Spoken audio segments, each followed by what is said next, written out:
오늘 원래 예수의 죽음을 다뤄야 되는데요. 이게 지금 이래가지고는 죽음을 더 들어갈 수가 없을 것 같아요. 저 지금 어떻게 될지는 모르겠는데 그 6월 달에 아마 원장님이 한 번 더 그 부분을 이렇게 해달라고 하셔가지고 아마 그게 그 이렇게 협의가 되면 그때 아마 할 수 있죠. 죽음을 그때 다루지 않을까. 아니면은 그냥 영원히 미제로 이렇게 남아야 돼. 미궁석으로 들어가야 되고.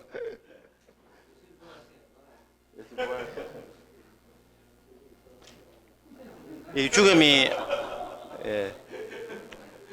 우리 근데 조금은 다루면 예수의 죽음을 다루려면 다시 처음부터 다시 해야 됩니다. 예수님은 누군가부터 다시 시작을 해야 돼요. 조금 우리 다루기는 다룹니다. 왜냐하면 죽음을 알려면 삶을 알아야 되거든요. 본격적으로 예수님 메시아인가 아닌가 이부터 쭉 해가지고 그 죽음이 가져온 의미가 뭔가 이제 이런 결론을 놔야 되거든요. 어쨌든 간에 우리 지금 하도록 하겠습니다. 이제 제가 아까 그 토라 이야기하면서 정결법만 이야기했는데 토라는 정결법만 있는 게 아닙니다. 전체 일반적인 것으로 봤을 때 정결법 외에도 굉장히 많은 법들이 있습니다. 그러면 일반적으로 정결법 말고 흔히 말하는 토라, 법, 율법 이렇게 말했을 때 그것에 대해서 예수님은 어떤 입장이었을까를 잠시만 조금 언급을 해보려고 합니다. 그 같은 입장일 수도 있겠죠. 왜냐하면 예수님의 입장에서는 감염의 영유이지만 유대인의 입장에서는 반역이에요. 굉장히 큰 이 범죄라고 볼 수가 있으니까. 물론 이게 예수님은 이거는 안 갈 수도 없고 갈 수도 없는 상황에서 예수님은 가기로 선택을 한 겁니다. 그게 어떤 결과를 초래한다는 거 예수님은 알고 계셨어요. 내가 봤을 때는. 이게 넘지 말아야 할 선이 있는데 이거 넘으면 어떻게 된다는 건 다 알잖아요. 다 우리. 예수님 그걸 알고 넘으셨는 겁니다. 그 결과를 받아들이시게 된 거고요. 이게 토라 하나하고 성전도 마찬가지입니다. 예수님이 우리 오늘 시간 될지 모르겠습니다만 성전에서 하지 말아야 할 일을 하셨어요. 그건 하면 안 되는데 그걸 해버리셨어요. 그 파국이죠. 예수님 그걸 하면 이게 뒤끝이 안 좋겠다는 거 알고 있었는데도 예수님 그대로 밀고 가셨어요. 갈등을 분명히 하셨겠지만 어쨌든 간에 토라도 마찬가지라고 볼 수 있습니다. 예수님은 유대인의 입장에서 봤을 때 굉장히 위험한 이 금기시 여겼던 이 토라를 넘는 작업 혹은 토라에 대한 어떤 입장이었을까 딱 제가 두 가지만 가지고 설명을 하고 그 다음 죽음으로 넘어갈게요. 가능한 좀 간단하게 제가 설명을 하려고 합니다. 먼저 마가복음 2장으로 넘어가 보겠습니다. 우리의 목적은 예수님을 아는 겁니다. 마가복음 2장으로 넘어가 볼게요. 이것도 아니까 본문에 읽지는 않겠습니다. 2장 23절에 안식일에 이제 예수님 안식일이 나왔습니다. 안식일 나오면은 거의 이걸 환유법이라 그랬죠. 부분을 가지고 전체를 말하고 전체를 가지고 부분을 말하고 부분을 가지고 부분을 말하는 거. 그 인접성의 원리에 따라 이제 환유법이 일어나는데 안식일 그러면은 환유법적으로 뭐가 떠올려질까요? 당연히 안식일 법이 떠올려집니다. 이게 환유법입니다. 그 안식일에 예수께서 밀바 사이로 지나갔습니다. 근데 제자들이 길을 열며 이삭을 잘랐습니다. 이거 열매가 헬라어 원어로 보면 포예오 이렇게 돼. 만들다 이렇게 돼요. 문자적으로 make a way 이렇게 말이죠. 영어로 make a way. 길을 만들었어요. 누구를 위해서? 예수님을 위해서. 순서적으로는 내러티브에서는 예수님 먼저 나오고 제자들이 뒤에 나왔지만 팩트로 봤을 때는 제자들이 앞서가고 예수님은 뒤따라갔다고 볼 수 있겠죠. 앞서간 제자들이 한 일은 이삭을 잘라서 먹기 위해서가 아니라 이삭을 잘라서 뭐 하기 위해서? 길을 만들기 위해서입니다. 제자들의 행위는 제자들의 안식일에 일한 행위는 누구를 위한 거다. 이게 굉장히 중요합니다. 누구를 위해서? 예수를 위해서 한 겁니다. 예수님 뭐 하기 위해서? 예수님의 갈 길을 예비하기 위해서예요. 예수님의 가는 길을 만들기 위해서 안식일에 일을 했습니다. 안식일 법을 어긴 거죠. 바리새인의 입장에서는. 제자들이 이삭 잘라가 먹었다는 이야기는 없습니다. 그것도 중요합니다. 마가복음에는 없습니다. 물론 그걸 안 먹고 버팁니까? 먹었죠. 이렇게 말할 수도 있습니다. 그러나 본문에는 없습니다. 그 다음에 바리새인들이 예수께 말합니다. 보시오. 당신 제자들이 어찌하여 안식일에 하지 못할 일을 하나이까? 예수님에게 질문이 맞추어진 게 아니라는 것도 기억을 해야 되고요. 예수의 제자들에게 맞추어졌습니다. 왜냐하면 법을 어긴 사람은 제자들이니까요. 이제 답변은 예수의 차례입니다. 왜냐하면 고대 사회에서 스승과 제자의 관계는 상호 책임지는 관계였기 때문에 답변의 의무가 예수에게 있을 수밖에 없습니다. 왜냐하면 이 제자들의 행동은 예수의 영향을 받았다는 추론이 가능하기 때문이죠. 이때 예수님의 답변 중에 굉장히 중요한 게 나오는데, 안식일 법을 어겼다라고 말하면 굉장히 이거 중요한 문제거든요. 당시 우리나라 헌법 어겼다, 이거 문제하고 똑같은 거잖아요. 그러면 여러분들 싸울 때 무슨 일이 일어날까요? 내 안 어겼다 이렇게 돼야 돼요. 내 헌법 어긴 게 아니다라고 변호인을 가져가서 자기를 옹호를 해야 되는 게 입장입니다. 그래서 법이 제일 위에 있고 법 어겼다. 그러면 예수님은 법을 제일 위에 둔다면 어떻게 해야 될까요? 아니다, 내 법 안 어겼다 이렇게 해야 돼요. 그러기 위해서는 제일 쉬운 게 뭔가 하면은 일의 정의, 안식일에 이삭을 잘라서 길을 만든 요게 성경이 말하는 법 어기는 아이템에 들어가나 안 들어가나 이거 가지고 논쟁하면 돼요. 그러면 예수님은 성산이 있는 거죠. 그리고 예수님이 아주 병언호할 수 있는 제일 좋은 법이 또 있습니다. 신명기에 따르면 안식일에 일을 하는 건 안 되지만은, 그리고 기계로 타작하는 것도 안 되지만 손으로 이삭을 자르는 거는 괜찮다 이렇게 말해요. 절호의 구절이 있어요, 예수님은. 근데 예수님 그거 인용 안 하십니다. 그거 인용해가지고 내 법 안 하겠다 이렇게 말 안 해요. 예수님은 굉장히 대범하게 나가십니다. 전혀 상관이 없는 이상한 이야기를 가져오셔요. 사무엘 하인가요, 상인가? 이게 무슨 상인가요? 사무엘 상의 이야기. 그 누가 나오는가 하면 다윗이, 보십시오. 다윗이 자기와 및 함께한 자들이 먹을 것이 없어 시장할 때 한 일을 잊지 못하였느냐. 그가 아비아달 대사장 때에 하나님의 전에 들어가서 제사장 외에는 먹어서는 안 되는 전설병을 먹고 함께한 자들에게도 주지 아니하였네. 이렇게 말하고 있습니다. 이 말은 무슨 말입니까? 법 안 어겼다고 말해야 되는 지금 상황에서 예수님은 뭐라고 이야기합니까? 다윗이 법을 어긴 이야기를 가져와서 자기 입장을 이야기하려고 해요. 이건 뭡니까? 이건 백전백패이죠. 당연하게. 왜냐하면 법을 어겼다고 예수님이 시인하는 꼴이니까. 예수님의 의도가 뭘까요? 예수님 왜 다윗의 예를 가지고 오는 걸까요? 다윗이 그 제사장만 먹도록 허락되어진 그 진설병을 자기도 먹었잖아요, 그렇죠? 그 법을 어긴 겁니다. 예수님 왜 그걸 인용해 하셨을까요?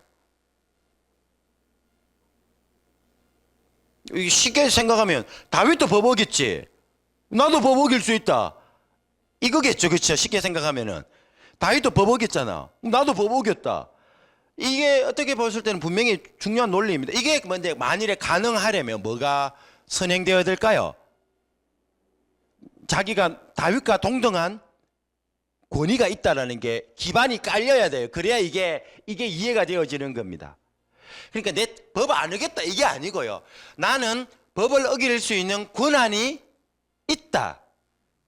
이걸 지금 예수님이 이야기하려고 하는 겁니다. 근데 이게 중요한 것은 여러분 이게 아닙니다. 왜냐하면 지금 요지는 예수님의 법을 어긴 게 아니고 누가 어겼죠? 제자들이 어겼습니다. 이게 키입니다. 다윗은 그리고 예수님이 다윗과 동등한 권위를 가지고 있다 그러면 오케이, 뭐 바리새인들이 인정하든 안 하든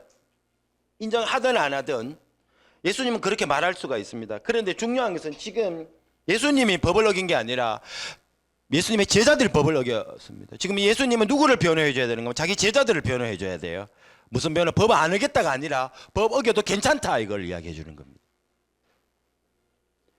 그럼 뭘 가지고 왔는가 하면은 다윗이 제사장만 먹기로 되어 있는 전설병을 자기 먹고 그다음에 이걸 누구에게 줘버렸죠?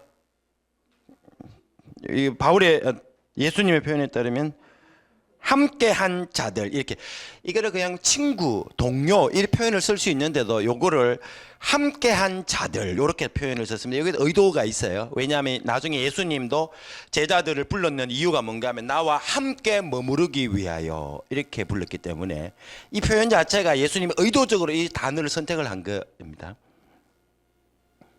왜냐하면 여러분 이게 나오는 김에 3장 그쪽에 그 14절 한번 읽어보실래요? 누가?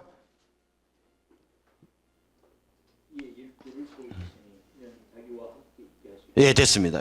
제자들이 누군가 하면 함께 머무르는 자들. 이게 계속 반복됩니다. 저 뒤에가 똑같은 표현이 계속 나와요. 자, 이 보십시다. 다윗이 자기만 법을 어긴 게 아니라 어이구 니도 물어 이렇게 줬어요. 다윗만 어겼는 게 아니라 그 사람도 어겼습니다. 예수님은 그걸 가져와서 이야기를 하고 있습니다. 제자들이 안식일 법을 어겼다는 거 예수님도 인정을 하는 듯해요. 근데 예수님의 요지는 제자들이 안식일 법 어기는 거 괜찮다. 왜냐하면 다윗 어겼을 뿐만 아니라 다윗 때문에 다윗과 함께한 자들이 법 어기는 것도 정당화되어졌듯이 제자들이 내 때문에 안식일 법 어기는 거 괜찮다 이 말입니다. 내 권위 때문에. 이게 예수님의 토라 해석입니다. 예수님은 여기서를 통해서 토라 밑에 있는 분이 아니라 토라 위에 있는 분이에요.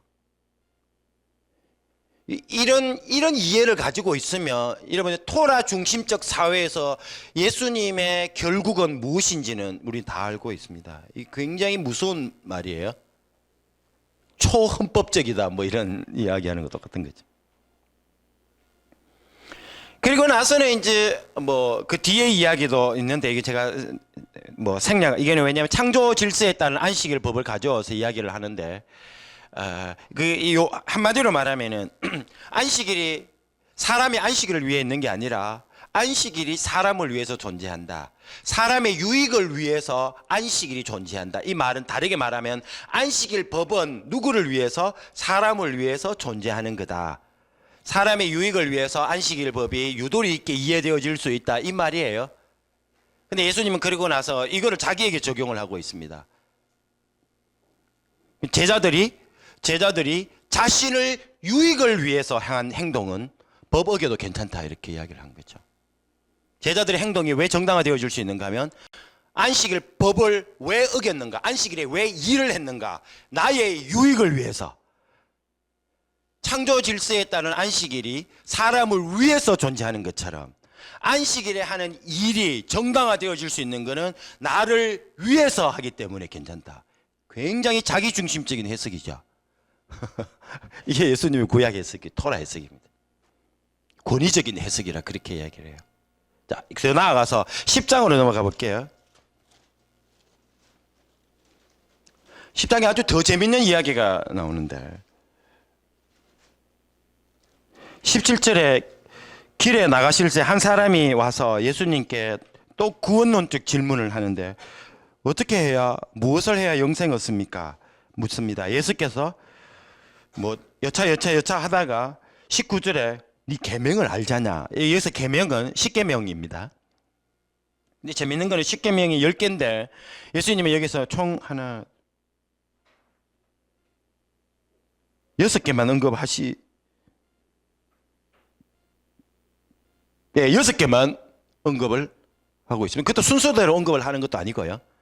예수님 구호에서 생각나시는 대로 말씀을 하셨는지 모르겠습니다만 이게 또 순서도 의미가 있는지 모르겠는데 어쨌든 간에 예수님은 순서대로 언급 안 하시고 10개 중에 앞에 하나님 사랑은 싹둑 잘라버리고 뒤쪽에 인간 사랑하는 것만 싹 언급을 하셨어요.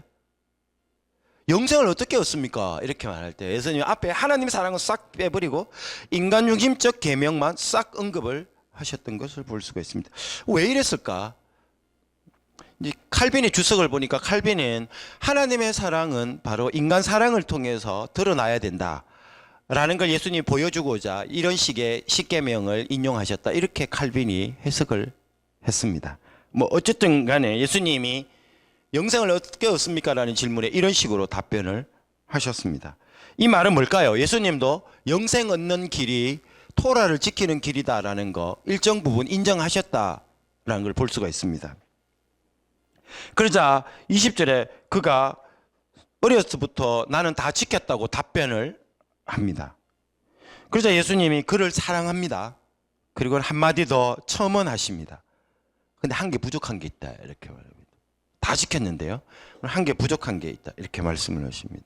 그게 부족한 게 뭔가 하면 가서 내게 있는 거 다 팔아 가난한 자들에 주고 그 다음에는 뭐라 그러죠? 나를 따르라 이렇게 말합니다. 이때 이 사람이 자기는 재물이 너무 많아서 근심하며 따르기보다 돌아갑니다. 계속 이야기는 이어지는데 돌아가고 난 다음에 이 사람이 없는 가운데 예수님하고 제자들이 뒷담합니다. 그 사람 말이야 이러면서 뒷담이 시작돼요. 제자들에게 이르시되 재물이 있는 자는 하나님 나라에 들어가기가 심히 어렵다 이렇게 말합니다. 제자들이 갑자기 놀랍니다. 이 놀람 동사는 이게 역예상 표지라고 이제 제가 이제 저 논문에서도 썼던 건데, 박사학위 논문에 썼던 건데, 이런 게 표지인데요. 이 프레임이 있는데 이 프레임이 제자들이 가지고 있었던 이 프레임이 충돌이 일어날 때 우와 이렇게 이야기하죠. 그 우와는 그들이 가지고 있는 프레임이 이탈이 되었다라는 거거든요. 이게 털 이탈이라 그러기 말하기도 하고요. 역예상 표지라고 말하기도 합니다. 이 동사가. 어쨌든 간에 이 제자들이 가지고 있었던 이 뭔가 이 틀이 깨져버렸어요. 뭐지? 이렇게 된 겁니다. 부자가 천국 못 간다. 이 뭐야? 다르게 말하면 부자는 천국 간다 라는 프레임이 형성되어 있었는데 예수님 그거를 깨버렸는 거죠. 뭐지? 이렇게 된 거죠. 그때 예수님이 놀라는 걸 보시고 이거 가지고 놀라나? 이렇게 말하자 예수님이 한술 더 뜨셔서 낙타가 예수께서 다시 대답하여 이르시되 얘들아 하나님 나라에 들어가기가 얼마나 어려운지 낙타가 바늘길로 나가는 것이 부자가 하나님 나라에 들어가는 것보다 쉬우니라.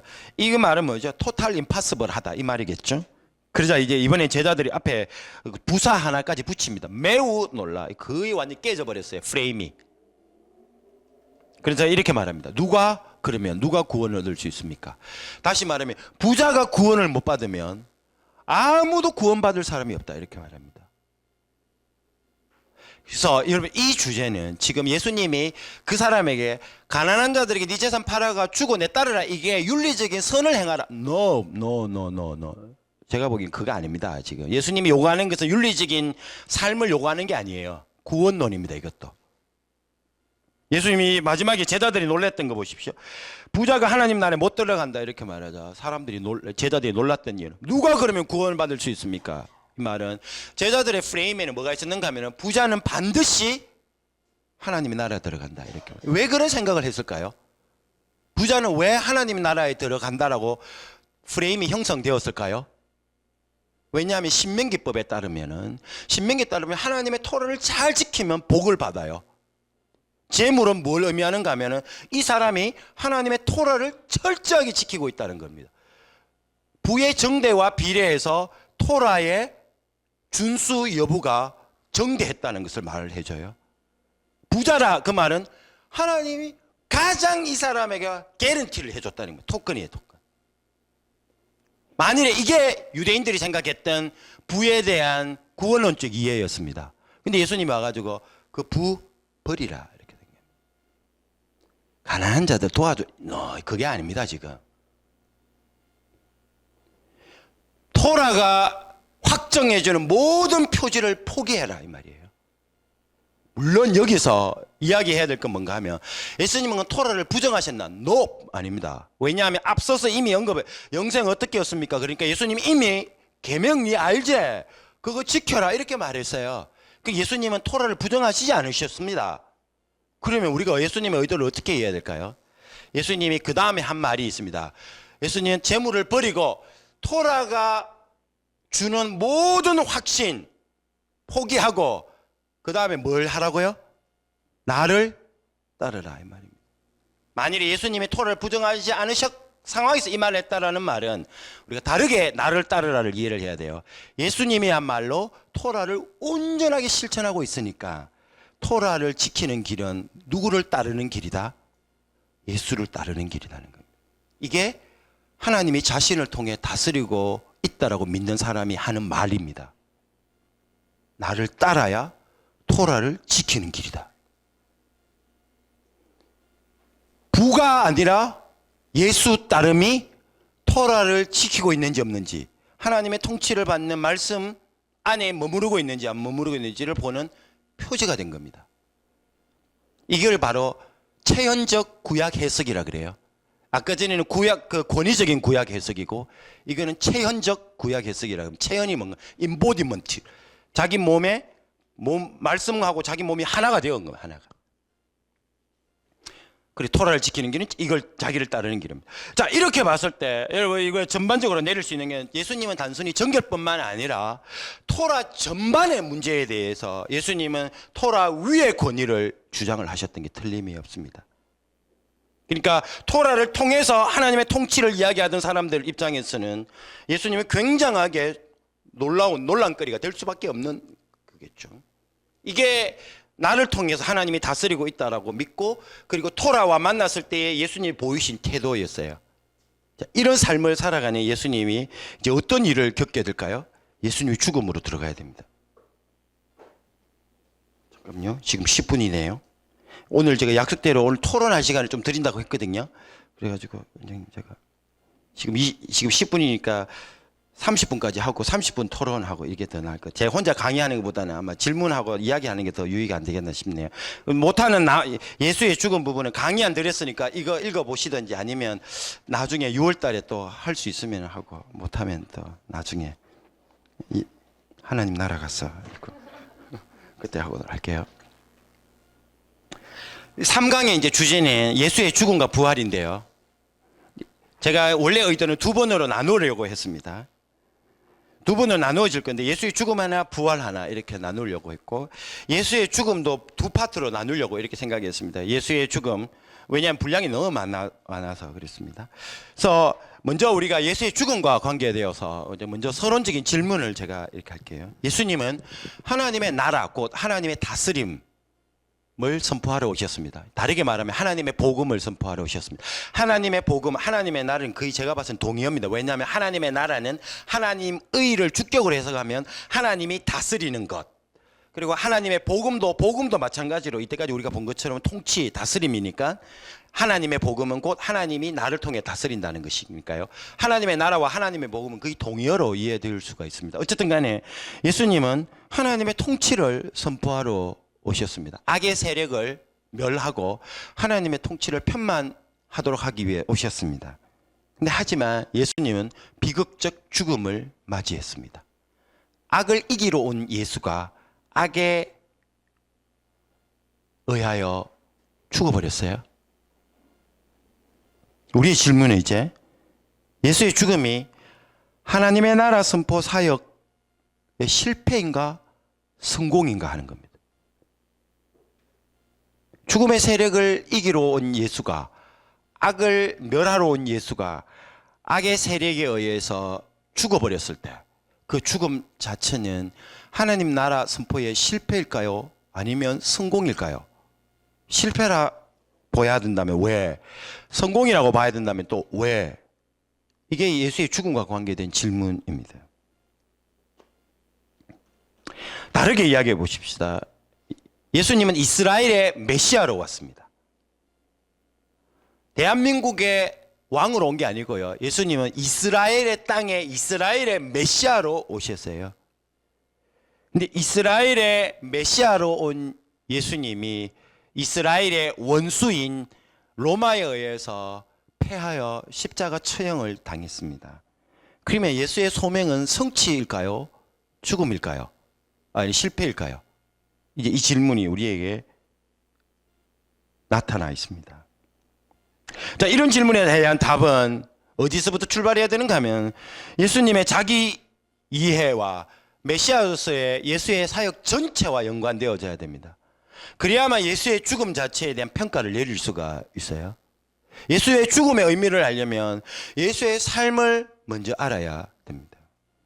이때까지 우리는 우리 교회사 안에서 특히 종교개혁 이후에 교회 안에서는 예수를 이해하면서 예수님이 왜 죽으셨는가에 대한 질문은 다 답을 잘합니다. 근데 예수님이 왜 사셨는가 이렇게 말하면 갑자기 전부 다 예수님 왜 사셨을까 당황하게 됩니다. 왜냐하면 계속해서 예수님의 죽음만 많이 다뤘기 때문에. 예수님 왜 죽으셨을까요? 그러면 전부 다 알아요. 내 죄를 위하여.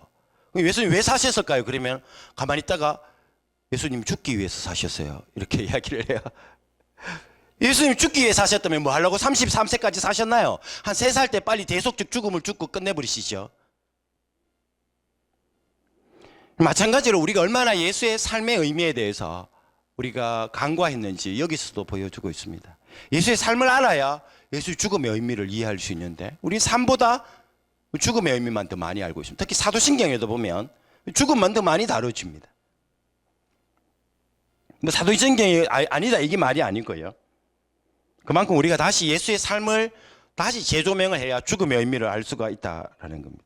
따라서 이제 우리가 관심 가지고 있는 건 뭔가 하면 예수님이 속해있던 제2성전 시기 메시아에 대한 연구부터 시작해서 예수님은 자기를 누구로 이해했을까? 예수님의 한 행동은 무슨 의미가 있었고 예수님이 죽음이 초래했을 때 죽음이 다가올 때 이걸 피하지 않고 받아들이신 것은 예수님의 자신이 메시아로서 사역과 어떤 관계가 있을까? 이제 이거를 우리가 살펴보려고 합니다. 먼저 예수님의 메시아적 사역을 알기 위해서 우리가 2가지 접근을 취하려고 하는데 첫 번째는 칭호이고 두 번째는 사역입니다. 칭호는 간단하게 이야기하고 제 주된 관심은 사역에 두려고 합니다. 먼저 칭호를 간단하게 우리가 본다면 예수님은 자신을 메시아로 드러내지 않으셨습니다.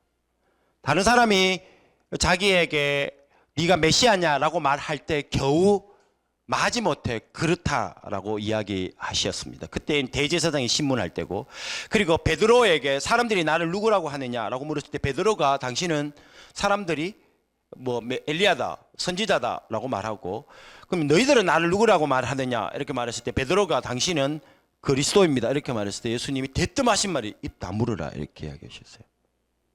예수님이 계속해서 자신을 메시아로 드러내지 않으십니다. 입 다물으라 그렇게 할 것 같으면 왜 물으셨는지는 모르겠어요. 어쨌든 간에 예수님이 직접 내가 그리스도다 이렇게 말한 적이 없습니다. 예수님 입으로 육성으로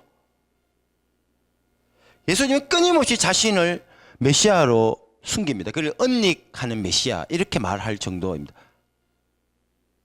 대신에 예수님은 한 번도 자기 입으로 내가 메시아다라고 말한 적을 물론 마가는 그렇게 했습니다. 마가 하늘의 솔리도 하나님의 아들이라는 들렸습니다. 그러나 예수님이 자신의 육성으로 내가 그리스도다라고 말한 적은 한 번도 없습니다. 다른 사람이 물으면 뭐 에고의 의미 네가 말했다 이 정도. 뭐 그 다음에 아까 이야기된 것처럼 베드로가 말하면 입 다물으라 이렇게 말하고요. 그리고 더 나아가서 예수님의 하신 모든 행위들 기적을 해놓고는 사람들한테 알리지 마라 이렇게 이야기하고 계속 예수님은 자신을 숨깁니다. 이렇게 드러날만 하면 도망가시고 알만하면 다른 동네 가시고 아는 사람에게는 입 다물으라 그러고 치료 경험한 자들에게는 동네 가서 말하지 마라 그러고 계속해서 예수님은 자신을 숨기며 가셔요. 그러다가 나중에는 어떤 일이 일어나는가 하면은 결정적으로 네가 그리스도냐 이렇게 물었을 때는 그렇다라고 이야기를 하게 되죠. 대신에 예수님이 좋아한 칭호가 있습니다. 자신이 메시아라고 직접적으로 말한 적은 없지만 그래서 와 진짜 예수님이 자기 의식 그래서 학자들이 예수님이 진짜 메시아 의식이 있었는가 이거 고민을 하게 될 수밖에 없어요. 이게 고민하기 시작하면 예수님의 죽음의 의미가 뭐지? 이제 이 의미로 이어질 수밖에 없습니다. 근데 일단 내버려 두고요. 예수님이 직접 자기를 메시아로 다른 사람이 자기를 그렇게 부를 때는 마지못해 인정했지만 예수님이 적극적으로 자기가 누구라고 드러낼 때 사용하는 칭호는 있습니다. 그게 인자입니다. 그 사람의 그 아들입니다. 호 히오스 투 안스로프 이렇게 그 사람의 그 아들입니다. 계속해서 예수님은 자신을 그 사람의 그 아들로 이야기를 합니다. 물론 그 이유가 나중에 우리가 보게 되겠습니다만은 그러면 먼저 우리가 질문해야 될 것은 우리가 굉장히 중요한 관심인데 예수님의 자기 이해를 알아야 예수의 죽음의 의미를 안다라고 시작을 했는데 예수님의 자기 이해가 어떠했는지 칭호로 접근하니까 예수님이 종무지 이렇게 종잡을 수가 없게 되어버렸습니다. 그럼 예수님은 왜 자신을 메시아로 드러내기를 원치 않으셨을까요? 제가 봤을 때 세 가지 이유가 있습니다. 아마 여러분 다 아실 수도 있는 내용이 포함되어 있다고 생각되어지는데, 첫 번째로는 당시 그리스도 혹은 하나님의 아들이라는 칭호가 함의하고 있는 바가 예수님이 선뜻 동의할 수 없는 개념이었기 때문이라 추측할 수가 있습니다. 당시 메시아 혹은 그리스도, 메시아는 히브리어고 그리스도는 그걸 헬라어로 바꿨을 때 크리스토스라는 말인데, 크리스토스라는 말은 기름 부음을 받은 자 이런 뜻이고요.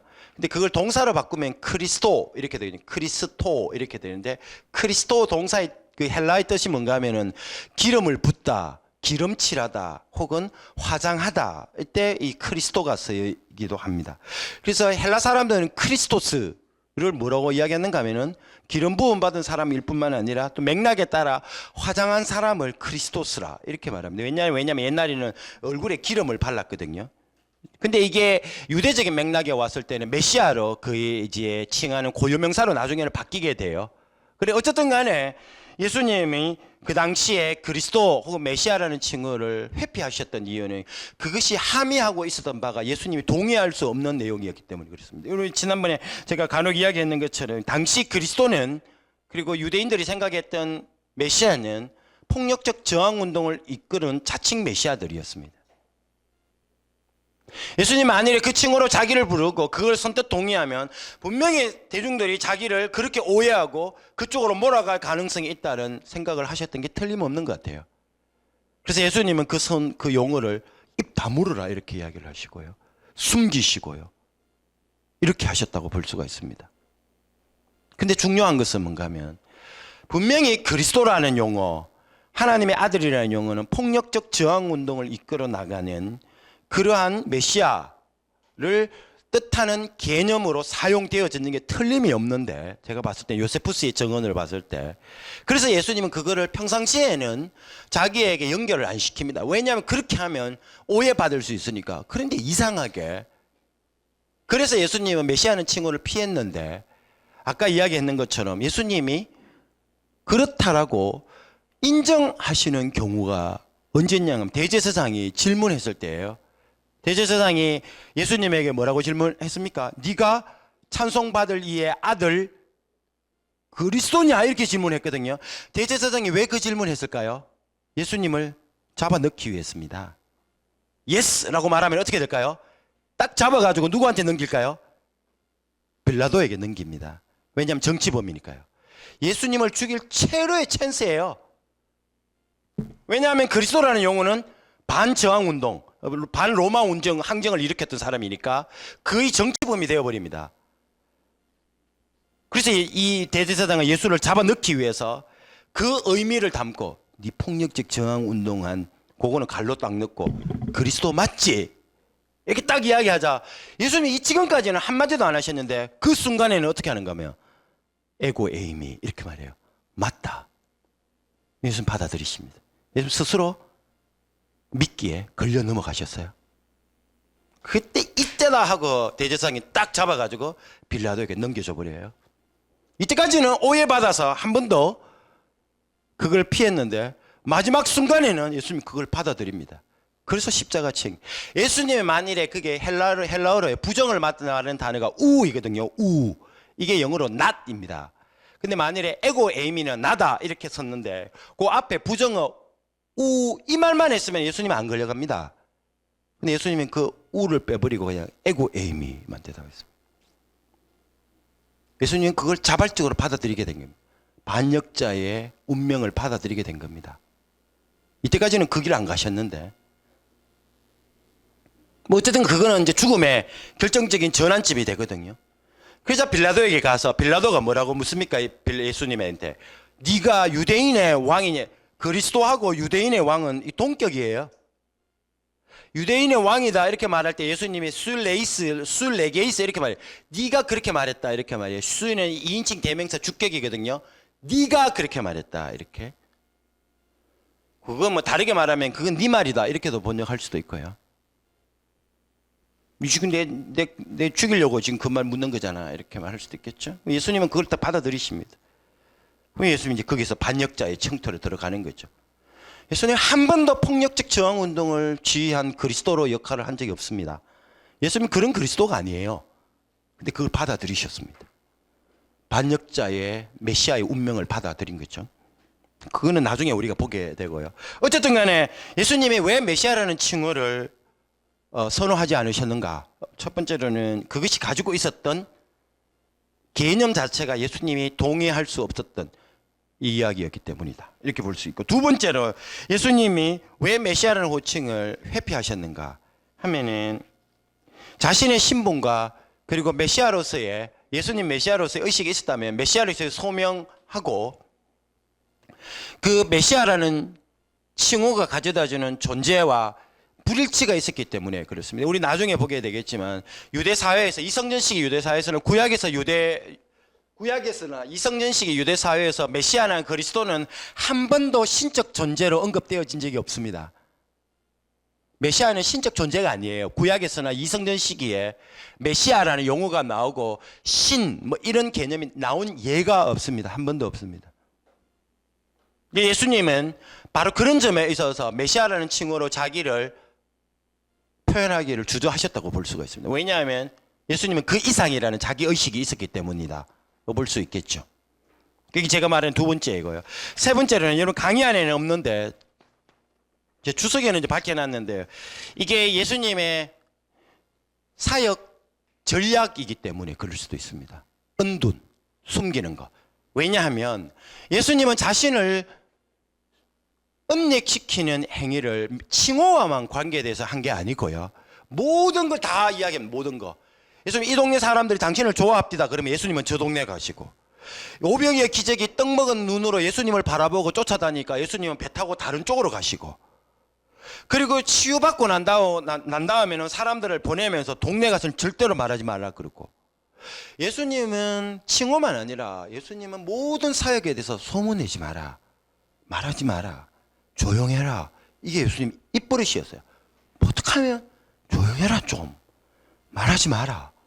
난 간다. 이게 예수님 입버릇이었어요. 왜 그랬을까요?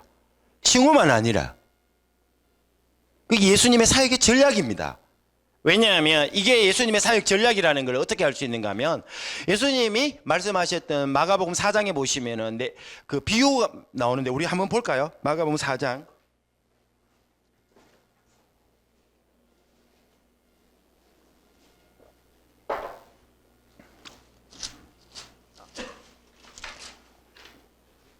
우리 4장 그쪽에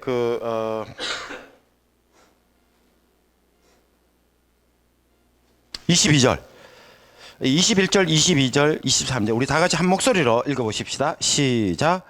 또 그들에게 이르시되 사람이 등불을 가져오는 것은 말 아래나 평상 아래에 두려함이 아니냐 등 위에 두려함이 아니냐 하고 그 다음에 시작.